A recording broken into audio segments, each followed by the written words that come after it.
Well, Mario, I already have a couple of requests from people that say that they hope your speech will be recorded, that they can't just quite make it this morning, which is always the case. But welcome, everyone. While we're waiting here, we have another minute.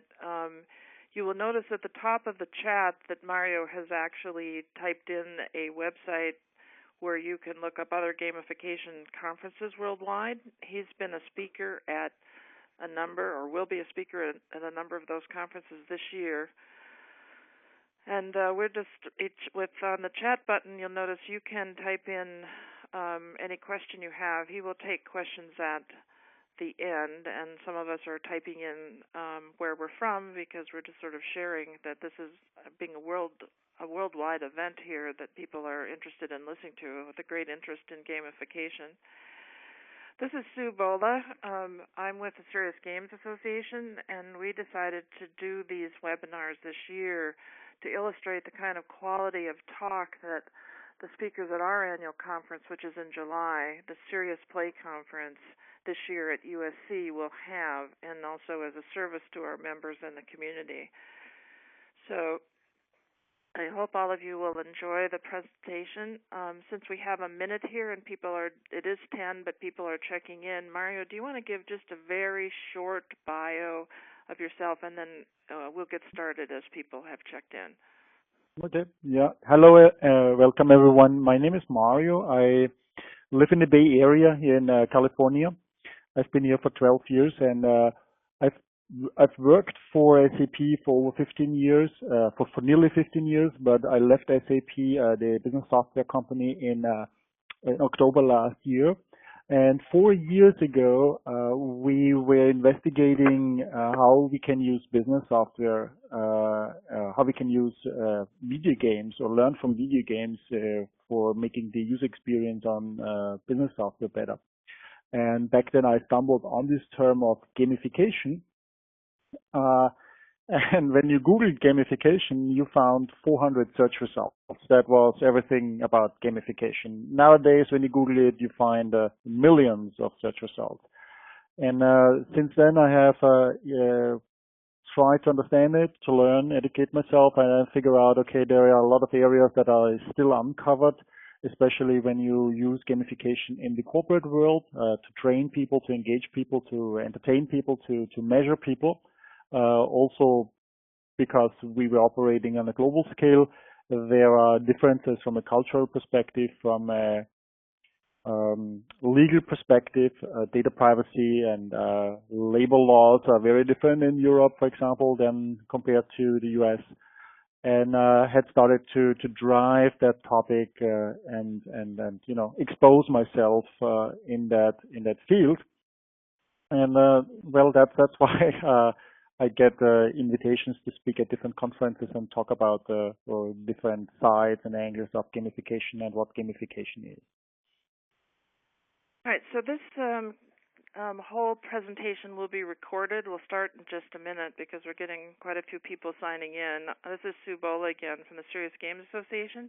If you wish to ask questions, you can type them into chat, and then Mario will try to answer a few at the end.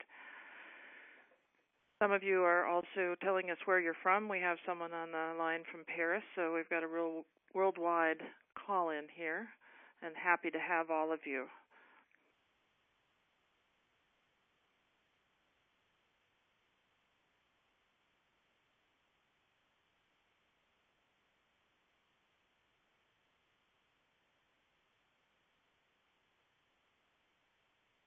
All right, so let's begin the presentation. This is Sue Bola from the Serious Game Association. Our guest this morning is Mario Herger, who has his own consultancy and spent years in training people as a part of SAP. So, Mario, why don't you go ahead? Thank you very much, Sue. Thank you for having me today. I'm happy to share and talk about gamification, especially in front of an audience that is very familiar with serious games. And serious games are certainly a component that I would see used and under the umbrella of gamification. Of course, some people will disagree, or But I think we have here an opening for discussing that. You can find a lot of information on our website, enterprise-gamification.com. And if you want to reach out, here's my email and my name on Twitter. So let's get started. Oops, I have to press the next button. This is the picture of a girl playing a video game. And what we can see here from her face is certainly that she is very much engaged and she's enjoying whatever she's doing. So she is totally focused and concentrated. And she's not relaxing in the sense that she's like chilling out or hanging out, but she's really working hard to accomplish whatever she's doing. From her look, the look on her face, we could also say that she very likely is successful. Whatever it is, she's beating the shit out of that thing. And she's in her personal triumph. She's experiencing a very positive thing here. Now, she's very high in all her emotions, in her passion, in her engagement. But when we think of how the face of a business user, business software user, or website user looks like, this is very certainly a completely different picture. Yeah, they may look aggressive, but in a negative way. So the question for us is always, how can we get business software users or users of a website or an application up to closer to a stage that she is here? So this is a series of photographs that the London-based photographer Philip Toledano has done. And here's another one. This picture, I think, shows even better of how hard this guy is working. He is really sweaty. You see his face with sweats and shiny. And he's very likely experiencing the same kind of pleasures and emotions as the girl before. He's winning. He's certainly winning, and he's totally enjoying what he's doing. Now this gentleman here looks a little bit different. He probably just lost or failed or crashed whatever he had, and he seems to be very upset about that. I don't want to repeat here the curse word that he may have on his lips right now, but I think everyone can imagine that. The thing is, even if he fails right now and was beaten in this game, we know that he will try it again just to win over and show these guys what he can do. If you compare it to work, you will likely give up. You don't want to do that anymore. You are not feeling satisfied and accomplished there. In this game, it's just another challenge. We are going ahead and doing that. Now, I wanted to ask you a couple of questions just to give you some stats and facts about gamification and games so that you get an understanding of how important that is. This is typically a problem or a misunderstanding with corporate people. They don't see the relevance of games. But when you talk about that, one question is, for example, what do you think is the average age of a video gamer? Is it 14? Is it 27? Is it 37? Or is it 54? As it turns out, the average age of a video gamer is 37. And this is according to data from the Entertainment Software Association, an American-based association that collects these stats. Of course, it does not mean that the youth are not playing. We come to that in the next slide. But there are a couple of reasons why the average age is 37. First, the Entertainment Software Association was traditionally looking at video game console games. This is this really serious hardcore gamers. Those gamers who buy the $50, $60 cartridges or DVDs and then play them with these games for hours. These are also the guys who can afford that stuff. Also, when you think back, the first video games that were launched was Pong, and that was back in 1972. So these kids that were not even born yet, like this 37-year-old, grew up where video games were always there. Even the 54-year-old, the over 50-year-old, these were teenagers back then. So they were exposed as teenagers the first time to video games and they didn't stop playing. In fact, 25% of all video game players are over 50 years. Now, this does not mean that the youth are not playing. In fact, 97% of the youth are playing games. And they come into the workforce when they are 21, 22 with an experience of 10,000 hours of video games that they've played. Now, if you have read Malcolm Gladwell's book, The Outliers, you understand that 10,000 hours also means this is the level where they are coming to mastery, where they are mastering that stuff. So if you play the violin and play in the symphonic orchestra, you've played 10,000 hours in order to be there. Bill Gates, when he started Microsoft, has programmed 10,000 hours in his life up to that stage. So what we experience is that these kids are on a mastery level in interacting with such software systems. That also means for us, we can build on that knowledge and expose them to such experiences and do not have to explain certain game design elements, such as leaderboards, points, or challenges and levels and whatever they are doing. But that is something that we can build in. These systems also give a lot of feedback, so that these youngsters, these millennials, are actually expecting such kind of feedback loops, immediate feedback, and the work environment, unfortunately, is very ill-equipped with that kind of thing. Video games or the gaming space is actually also where a lot of females are playing. It's not just the boys, the males doing that. So while in traditional games, these hardcore games, there's a loop side of 60% male and 40% female, mobile and social games are dominated by female players. When you look at Farmville, this online game by Zynga, over 70% of the players there were women.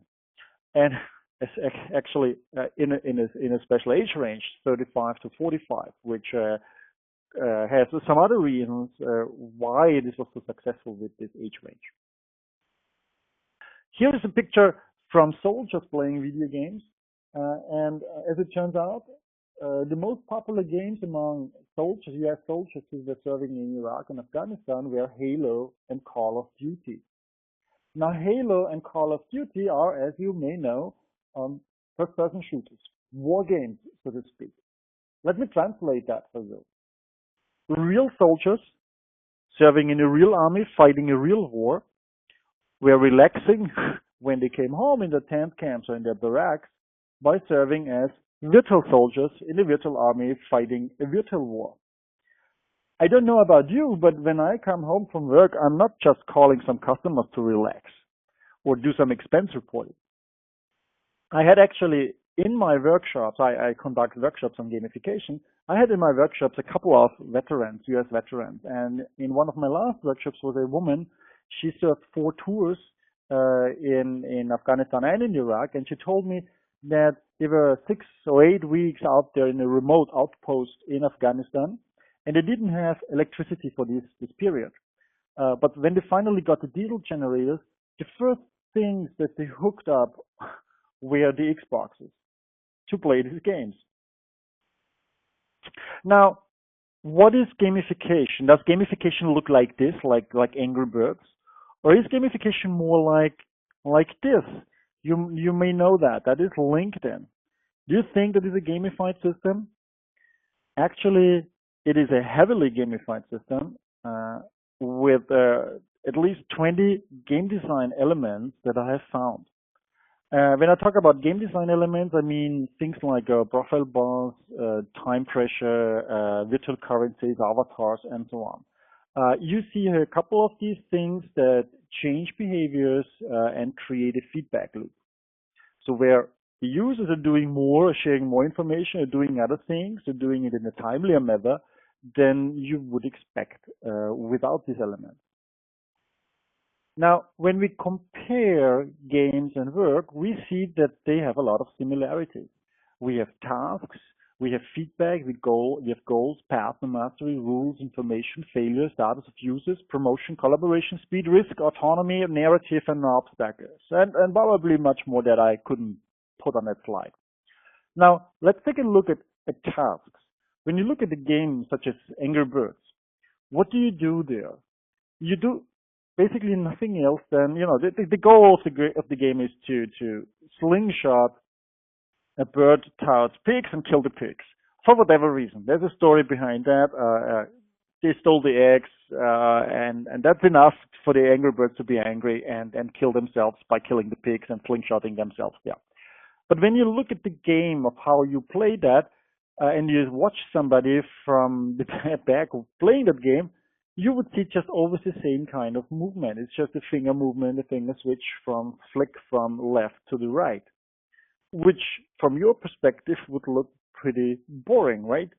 But from the perspective of the player, it's very fun. There's a lot of challenge and things things happening that you see. At work, that is normally really dull and not fun at all. And the feedback that you get is on the one side constantly and immediately. So you get it right away, the feedback. There are different types of feedback that you get. Of course, you have the points and the badges that you get and the stars in such a game. But when you look at Angry Birds, you see feedback. The feedback is visual. The structures crumbling, the pigs exploding, the monkeys flying, the balloons popping, and all these kind of things. Plus, there is audio feedback. You hear all these sounds and the structures crumbling and the levers screeching and the pigs. If you were not successful and some pigs survived, the pigs are making sounds like ha ha ha ha ha ha. They are basically trash talking you and teasing you and taunting you to try it again. When you are at work or use regular software, the only audio feedback that you have is basically, you did something wrong. Yeah, you never get any positive audio feedback there. Unless you used TurboTax 2 years ago, there was a ka-ching, you did it. Yeah, that was really what TurboTax, the tax filing thing from Intuit, did. Now think back. Think also, when did you get the last time a thank you from a colleague? You may not even remember that. At work, in our regular life, there is not really a feedback loop implemented. Games have feedback all the time, and they have the feedback immediately. Think at work. When do you get basically institutionalized feedback? At your performance review or at your 360-degree assessment. That means you get it 9 months later. You can't even remember what you've done, and you cannot even learn from that because you don't know what you've done and how you've done it. Yeah. Imagine how fun Angry Birds would be if you learn only 3 months later that you killed the pigs. That would be not a fun game, actually. And then I'm not going through all of these points here, but the last one that I wanted to talk about is promotion. In a game, it's absolute meritocracy. And you know a level 70 priest in World of Warcraft, what they have accomplished. And you know that you can go there. But do you know that from your own managers? Do you know how to become a senior vice president? Is there something like win customers and close deals of $10 million and then you level up, basically, then you get promoted? Or if you're a software architect and you write a white paper, if you have 10,000 downloads, then you will come to the next level. Do you know of how your own manager came to that position? There's not a public track record, while in games there is. So in games it is a meritocracy, while at work it's not so much. I call it a kissapocracy, because good work is not necessarily a reason for you to get promoted.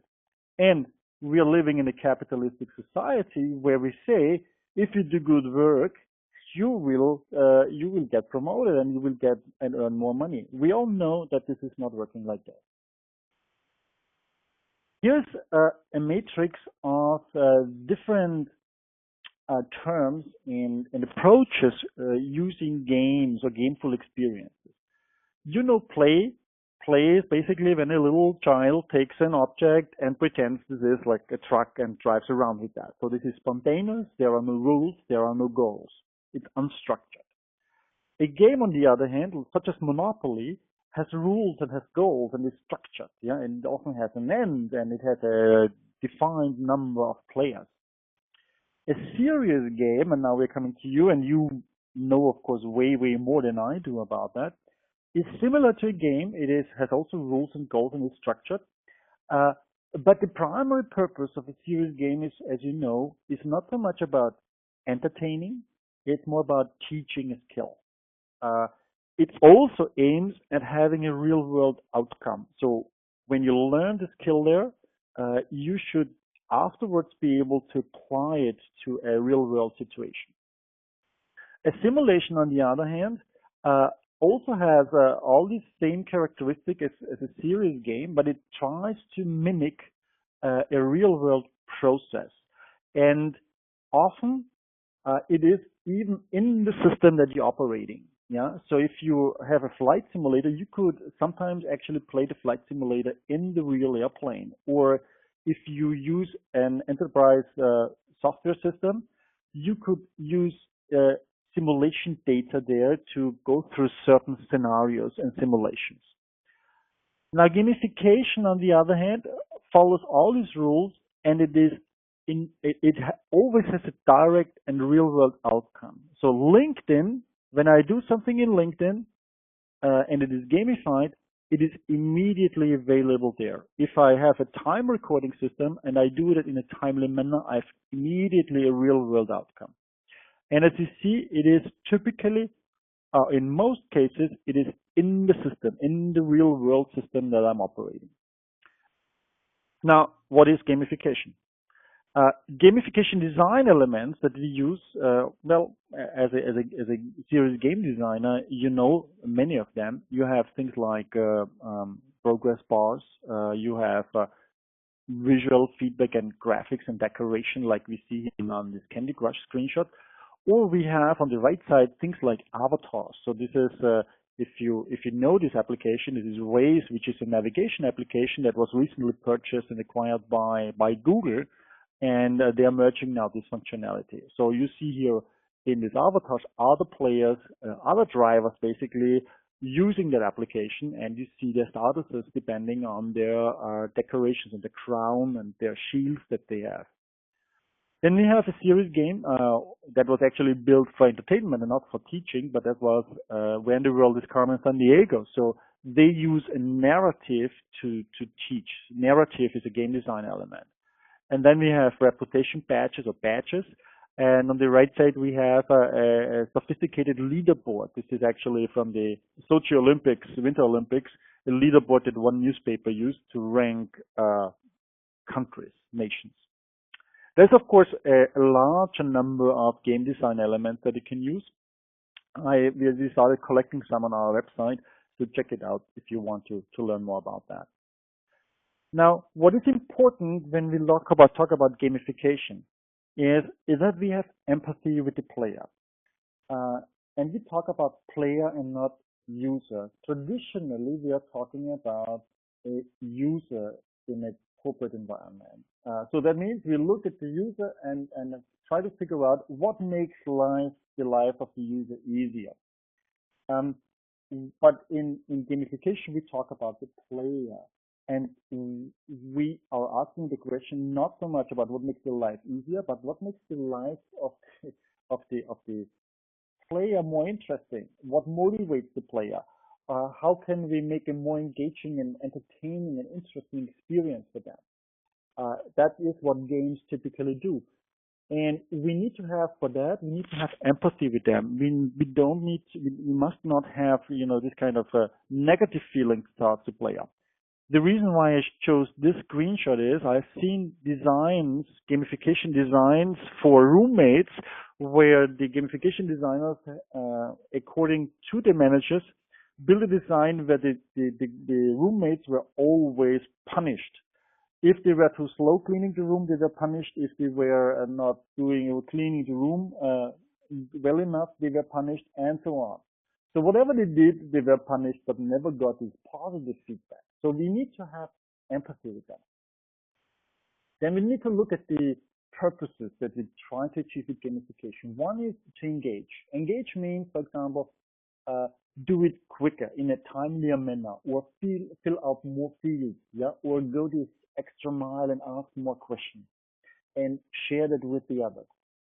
Another one is teaching. I want to teach a skill, for example, of how to conduct better sales negotiation, yeah, or how to learn more about my product so that I can better talk to the people who need support. Entertain is another one. So in this case, an application that connects with the fans of an event and entertain them. And finally, measure. So this is, for example, this is an example from recruiting, where in order to filter down the pipeline of applicants for a job, you let them run through a couple of measuring games to test certain cognitive skills, and then take only those that show certain patterns and behaviors. Now, the traditional definition, which is most widely used for gamification, is the use of game design elements in a non-game context to solve problems and engage the audience. Now, what I've been preparing here is to understand a more sophisticated definition of it. It is an empathy-based process of enhancing the service to get affordances for gameful experiences to teach, engage, entertain, measure, to support players' overall value creation, which indirectly supports an entity's overall value creation. So we try to create a gameful experience so that a player can easier enter a gameful mode and have fun to teach, to engage, to entertain, to measure, so that the player gets a value out of that. And by creating value for the player, for the employee, so to speak, they go the extra mile and they create value also for the company or the organization. Or just make work more fun. That's the short-term definition. Let's take a look at a video.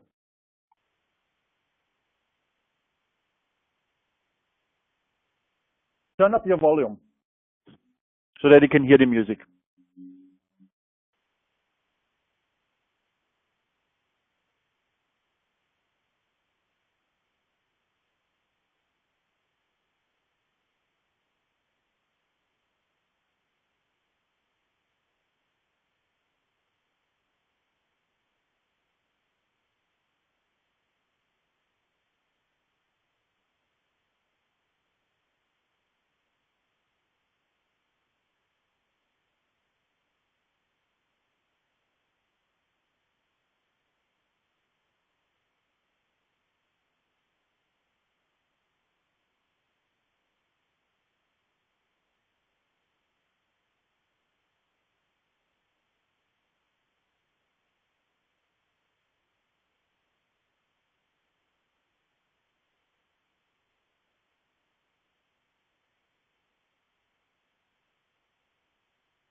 So I hope you enjoyed that video.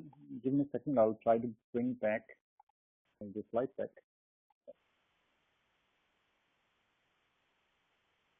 So, what we've seen in that video, that is a commercial for a mineral water, as you can see, there are a couple of interesting things that are happening. First, This is a French town. As you can see, those French people. This is kind of advertising that we have there with strippers. These people, as you see, are in a nice town in France. It's a nice evening. It's warm, summer. They probably just had a good dinner and are just strolling around. They have no goals and nothing. And then they see a user interface that they're very familiar with, bicycles. And curiosity kicks in. Somebody steps on that and sits down and starts, pedaling. There was no guy, nobody there teaching them of how to do that. There was nobody giving them a 60-page manual introducing them of how to play the game. No, they just discovered it on their own and figured out how this works. Once they started pedaling, they got visual feedback, the lines coming up there. And then the people saw, okay, there were other bikes, so we also have to help in order to get together and do that and accomplish that. So they came as individuals and had to collaborate to reach the goal. And suddenly they had a goal. And they saw this man there on the light and figured out, okay, we can undress this guy. We can take this guy naked. And then they also got audio feedback. They had this music suddenly kicking in and exciting them as well. So while they were working on this, reaching this goal of getting the guy naked, they actually did it somehow, yeah, but they probably did not reach exactly the thing that they wanted to have, getting him completely naked, but reach a different goal. And that goal was to lose calories. That's what, to stay healthier. So how do you think would it have worked if somebody is standing there, hey, you guy, do you want to lose 2,000 calories? I think nobody would have done that, but they picked the interest of these people on the bikes and indirectly helped them reach a different goal. There were also no points and badges and things like that included. This was just other design elements that they in use. Now, we can learn a lot from that of how that we can pick the interest here and motivate them and engage these players. And this certainly had a lot of fun here. Now, when we look at reality, we notice, and we mentioned it already, there's not much feedback that I get. So there's not much enjoyment in many situations or cases. There's not much entertainment. Like this gentleman here. He's ready for whatever is coming. So he has a keyboard, he has a mouse, he has a headset, he has this three-dimensional graphic rendering engine, which is called Window, and he's ready to take everything and tackle and win here. But the most interesting thing that probably comes over here, passes by, is the neighbor's cat crossing the street every day. So where is gamification used, and have you used gamification already? Well, certainly, and I'll give you a couple of examples. If you are a frequent flyer or have a loyalty card, such as, for a supermarket chain or for a gas station, you are using already a gamifying system. This changes behaviors by basically bringing you to use the same, to buy with the same supermarket, to fly with the same airline all the time. Just for getting a status or earning points that you can redeem for some other goodies, tangible results, like a little toy or something like that. Or that you have this red carpet at the airline check-in. This red carpet costs not more than $20, but you feel much better because you get this preferred treatment. Here's another one. TurboTax actually is a gamifying system. It has these two boxes on top which tell you how much refunds you get from the state of California, or from the federal, and you try to get these numbers up there. So it asks you, so do you have any dependents? Do you have any mortgage that we can enter? Do you have any other expenses that we can enter there and reduce your load? Yeah, and you play it like you were on a slot machine trying to increase the numbers that are there. And as I mentioned already, at the end, 2 years ago, at the end of the tax filing, it said, "Ka-jing, you did it!" Yeah, I felt so enthusiastic about it. I said, "Wow, can I do another tax return?" Or if you have driven an electric vehicle or hybrid vehicle, then you've seen and interacted with gamified systems. For example, this car here, this is a Toyota Prius.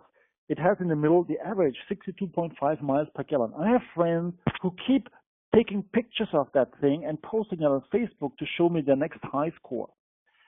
Or this one, this is the Nissan Leaf. They have this pedestal with a trophy that you can win if you drive fuel efficient. Now, this is another one. The Chevrolet Volt has on the right side this little tube with a green ball. When you accelerate too fast, that means you burn rubber, the ball goes up. You're driving fuel inefficient. And if you brake too hard, then this ball falls down. Again, you're wasting energy. You're wasting gas. Now, people are so focused on keeping their average that they sometimes forget to brake and crash their car. Now, they may have totaled their cars, but they still have a fantastic average. This is Fiat Ecoville. Fiat Ecoville shows you all the drivers of that car form this little village. And by driving fuel efficient, it says also how much carbon dioxide has been saved, 711,000 kilograms, which keeps the city warm for 6 days. And finally, Ford has on the right side of the dashboard these leaves that are growing. So if you drive fuel efficient, you grow these leaves and this is beautiful and everything. Now, you may think, who gives a shit about growing digital plants on your dashboard? Actually, 85 million people played Farmville. And what is Farmville? Nothing else than growing digital plants and crops. This caters, of course, toward decorating, which is one of these fun motivators that engages and motivates players. And if you are decorating your home, why are you not decorating also your desktop on your computer? And that's what many, many people are doing. And so why not taking it further to a dashboard? So this is another example of a gamified system. Or, I've mentioned it already, LinkedIn, or if you're in Germany or Switzerland or Austria, you use Xing, which is the German language form of LinkedIn, so to speak. And here you see this profile completeness bar. This is just one of the game mechanics. Yeah. So you create an account and then you see you have only 40% of your profile, and then you try to get it to 100% and you share more information. Suddenly you gave in more information to the system than you had intended to do. So the system changed your behavior. Also, there's another element that you see at the bottom. Who's viewed your profile? 28 people have viewed your profile in the past 3 days. Oh my God, I must be important. So many people see my profile. How can I get that number up? Yeah. And then you start doing more on LinkedIn and sharing more information and doing updates, etc.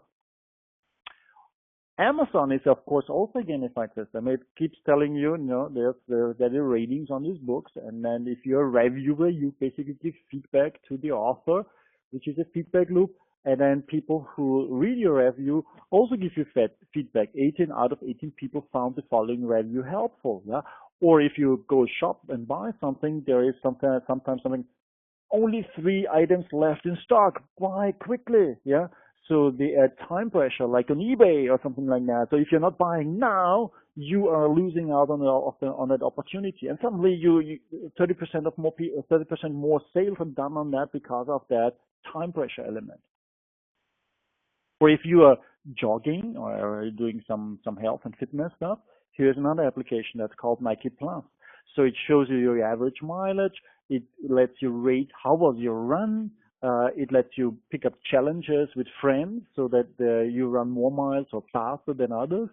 And at the end, you get audio feedback by a famous athlete that says, "This is James LeBron, and I'm happy that you've been here. Hope to see you soon again." Yeah.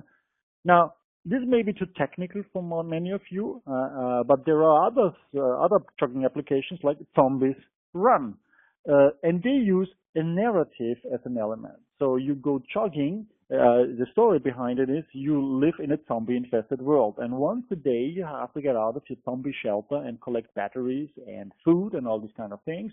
And once you start running, you hear the sound of the zombies. And if the zombie sounds are getting louder, you know they are closer, so they're gonna catch you. So you have to run faster. And by running faster, you escape from them. And at the end of the run, you had some sprints in between. That's the way of how you should train that. So same problem, completely different approach. Now, why are we using gamification? Gamification, one of the purposes is, of course, to engage. And Gallup, the company who has been doing for several decades now interviews with several 100,000 employees, created a map of engagement levels. And here's an example for the United States. In the United States, 30% of the people are engaged. 52 are not engaged, and 18% are actively disengaged. That means these people are actually costing the company money and are sabotaging the company. Now, 30% engaged people may sound and look very low, but in comparison to other countries like China, there are only 6% of people engaged. Or India, not more than 10, or Germany has not more than 18% or 20% of people engaged. So by increasing the engagement level, we can profit a lot, not only for making people happier, but also the companies and societies would profit, benefit way more than with this low engagement level. Now, of course, many people are very skeptical about gamification. So when I started with that, and I worked for a German company, and I'm Austrian, so the Germans always win in soccer against us. That's why I keep this slide in here. The comments were, I don't need to waste my time on fun stuff. I have to do serious work. This was the same colleague who had a senator status on Lufthansa that needs a very high level of frequent flyer status. Was the guy who went over to the same gas station because that's where he collected points that he could redeem for toys, and who watched the German soccer team during work hours playing against other countries. Or then the other skeptic colleague, he said, now, do we make a shooting game out of invoicing? Yeah, haha. What is the right answer to that question? Of course, yes. And the reason for that is if it helps us, to increase profits by 15%, why would we not do that and laugh about that? Or another colleague, skeptic German colleague, now you see the pattern. This is just exploiting employees. Nobody's going to do that just for points. That, of course, was a colleague from the Works Council. And as it turns out, there are actually tons of communities where people just earn points for helping each other. Yeah, like the SAP Community Network or Stack Overflow, because these people create a reputation that is very public, and they feel good about that, helping others and demonstrating their knowledge and learning themselves and getting this exposure and suddenly having access to media or to executives or finding better jobs through their work there. And then, of course, Farmville, I don't play that. Who's playing that anyways? 85 million people played that, and very likely the very same people that use the software that you're building are very familiar with Farmville. So why would I, downplay that fact and make fun of my own users and not use and build on that experience? Now, for my Germans, I, of course, that's what I call, you have to bring it in a German philosopher like Arthur Schopenhauer, and he said there's the cycle that is truth goes through 3 stages. The first one, it is ridiculed, do we make now a shooting game out of invoicing? Ha ha ha. The second one is, the second phase is, it is opposed. Oh, that's the most stupid thing that I've ever heard, and I have serious work to do and no time for fun. And in the third stage, it's, I always told you we have to do gamification. Then you have won. How effective is gamification? Here's one example. Here I show you 7 examples with numbers. And I have a long list with facts, over 100 examples with ROI-related and other measures that show you how effective it was to bring in gamification. This is a game, a folding game, a puzzle game, so to speak, that's called Folded. So, and that's more on the side of a serious game, of course. Scientists from the University of Washington have failed for 15 years to solve folding DNA and protein structures to find a cure for AIDS and cancer, to put it on, to latch it on there. Now they have nearly given up when somebody suggested to make a puzzle game out of that. After a hearty laugh that the whole team had, they actually decided to go ahead with that and do that. And within 10 days, when the game was out, within 10 days, all the puzzles were solved, which they had failed to do for 15 years with mathematical and computational methods. And these players were not the professors, the students, or the research assistants. No, these were all this, from the 80-year-old guy to the 11-year-old boy from Brooklyn. Here's another one. This is, how do you get people to recycle bottles? By making an arcade game out of that. So they took a bottle bank, put 6 holes in that, and flashlights on top of it. And then you see the high score and the points that they could earn. Whenever there was a light going on, that's where you put the bottle in, and then you earn points for that. Now, just to make it clear, you could not take these points anywhere or redeem them. So it was just information that you got. But this bottle bank collected 50 times more bottles than the other bottle bank just a street away from there. You can watch the video. There are tons of videos on this the fun theory with other examples that are very funny. We've seen that example, and there was a 53% reduction in speeding costs by using such an element. Or here is an example from a restaurant chain called not your I forgot the name of that. I have to look it up again. Not Your Average Joe's. That's the name. It's a Texas-based restaurant chain. And waiters and waitresses are actually a sales force that is kind of the largest but most untrained sales force that you have. And they also don't get much feedback except tips, yeah. But they don't know really of how well they are performing. So what they did here is they put up a leaderboard and showed of how much tips and sales each of these waiters did.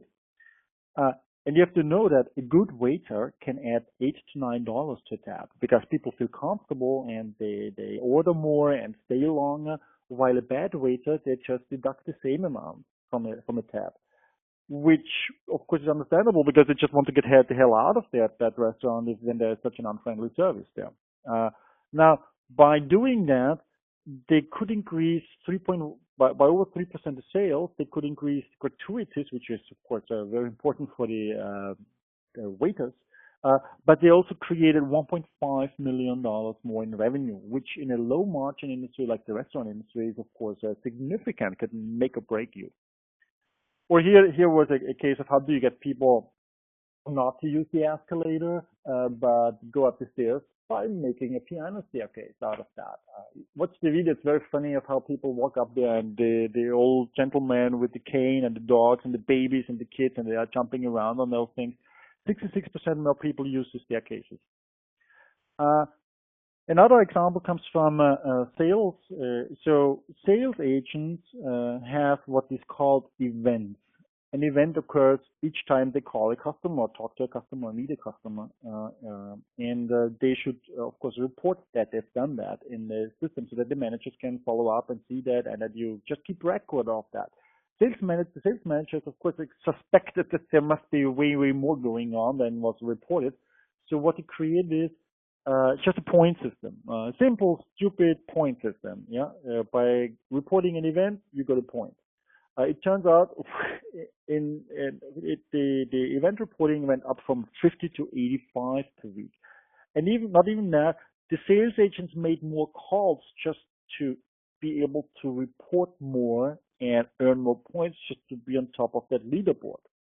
Even after they turn off this game, still 10% more of the events were reported than prior to that.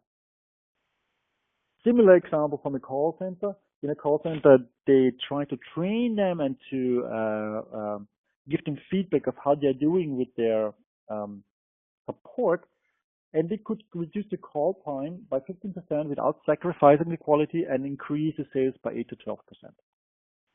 Now let's take a look at a second video. Oops, give me a second. Thank you. Yeah.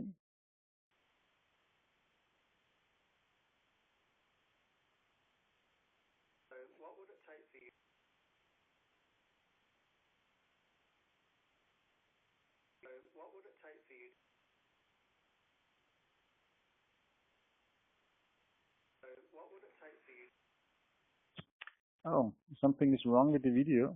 I can't get it running.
So now we've seen this adorable little boy here.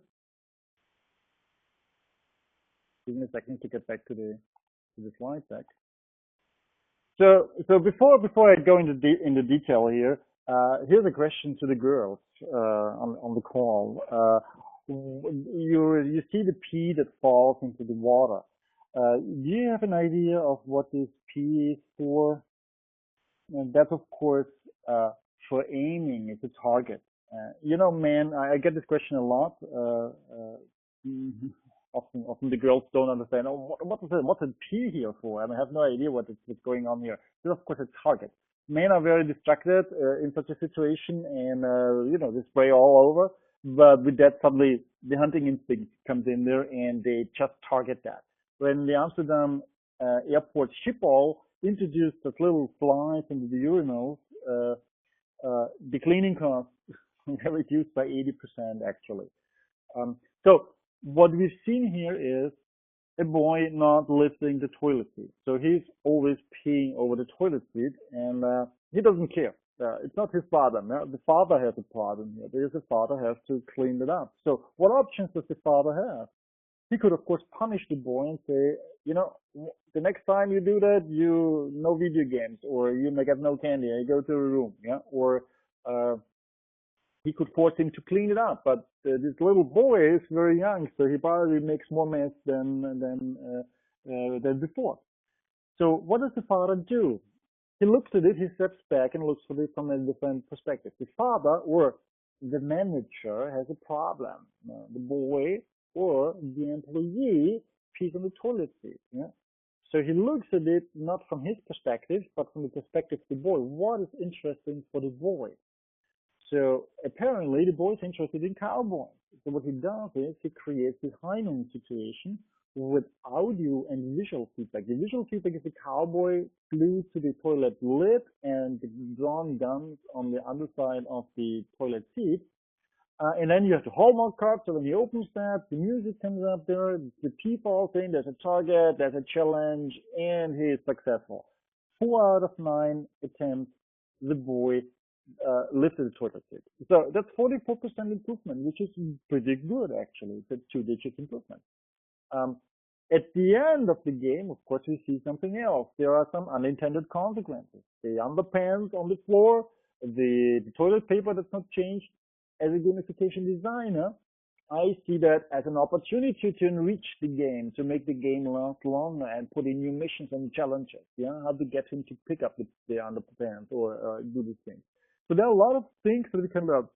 And again, there's no use of points and badges and leaderboards. So there's no necessity for that, but he uses something completely different. Now, motivation, I've mentioned that already, interest and motivations. We look at interest and motivations for players. So we typically distinguish between 2 forms of them. Well, one is called extrinsic, that comes from outside an individual. So if I go and say, okay, if you clean your room, you will get ice cream, yeah? Or if you write the homework, you get a sticker. Or if you close that deal, you get $500 commission, yeah? So that comes from outside of an individual. Intrinsic motivation is driven by an interest. It exists within an individual. I do it because I'm interested. You're on this session here today with me, not because somebody pays you to attend that, but apparently, I hope so, because you're driven by an interest to understand more about gamification. So, and if you're really interested, you will start, looking more, trying to learn more about these things and maybe applying it yourself. Intrinsic motivators are things, extrinsic motivators are things like point level badges, quest leaderboards, prizes, money, gold stuff, etc. Intrinsic motivators, on the other hand, are things like belonging to a larger, community, to other people, to peers, having autonomy, having power, mastering something, that there's a meaning, that there's learning, self-knowledge, sex, love, fun, all these things. Yeah, that does not mean that extrinsic and intrinsic are opposites. Extrinsic motivators can help you to uncover the intrinsic ones, but the longer lasting are the intrinsic ones. So if you have problems of understanding that, just think of yourself in 70 years from now, laying on your deathbed, you've made peace that you're gonna die. What will you remember fondly at this moment? The miles that you have collected on the frequent flyer program, the points that you have been rewarded as in the community? Not necessarily. Yeah, I would suspect that you think that of the relationships that you had, the experiences that you had, the opportunity to experience, and they are all on the intrinsic side of that. Why does it work? Well, there is something like the flow theory.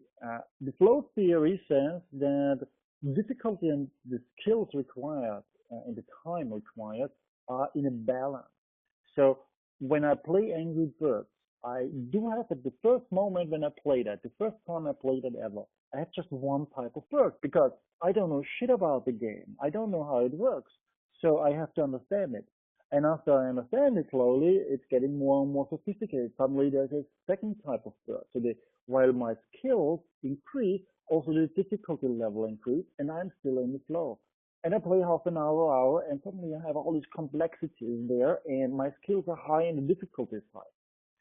In business software, or in websites or ATM machines or wherever I'm interacting with the system, the first time I interact, I have no clue of how this is going and how this is working. If it's offering me too much functionality, then I'm frustrated. So that means it's too hard for me, and I feel stupid, and I need to go to training, and I don't want to, and I forget everything, and so on. On the other hand, if I'm interacting with the system very long and I have a lot of skills, but it's not increasing difficulty or giving me new challenges, it becomes boring. It becomes too easy. We've seen already a number of these gamification design elements here. I just skipped that. There's a larger list, as I mentioned you on our wiki.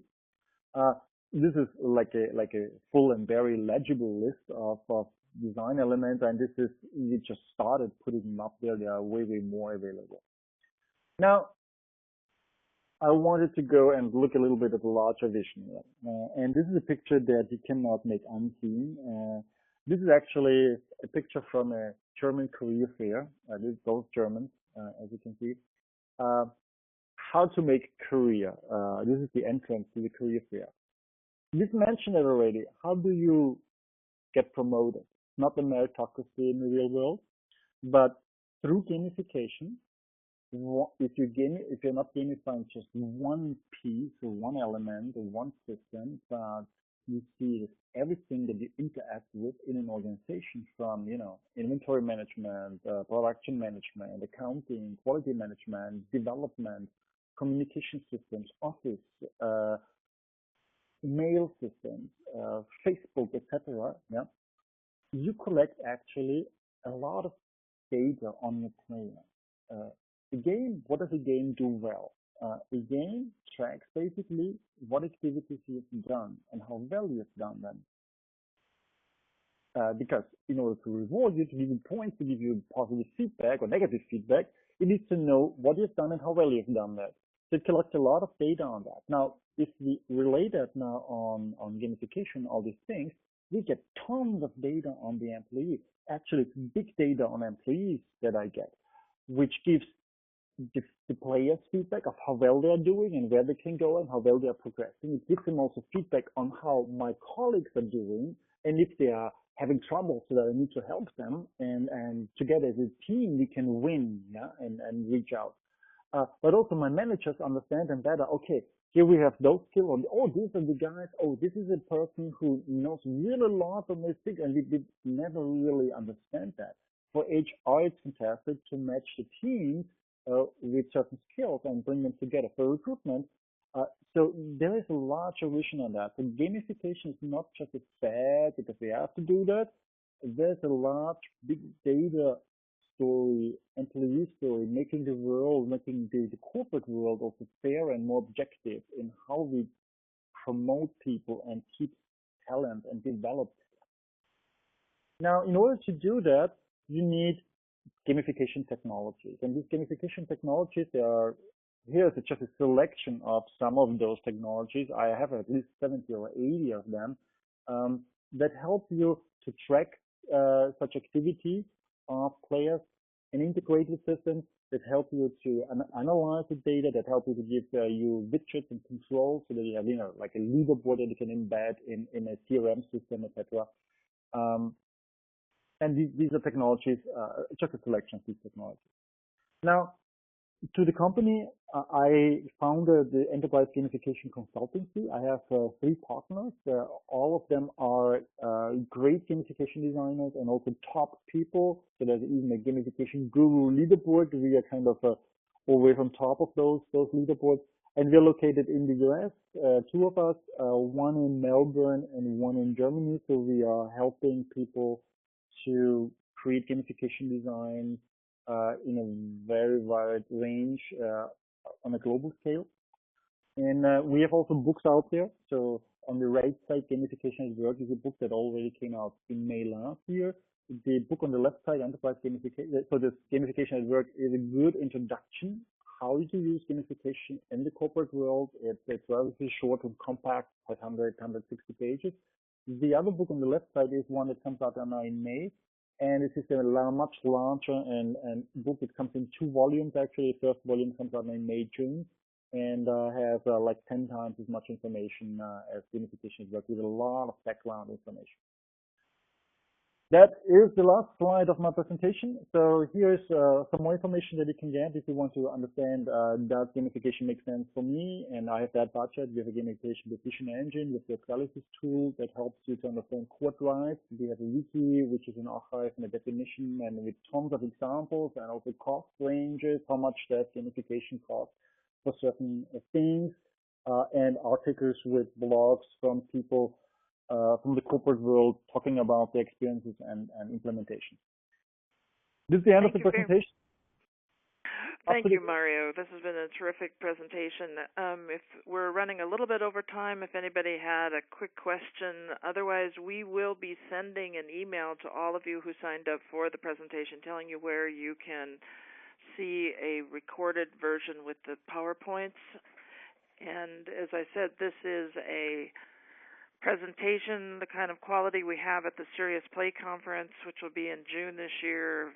Link is www.seriousplayconference.com. So happy to have had all of you join us. Are there any quick questions?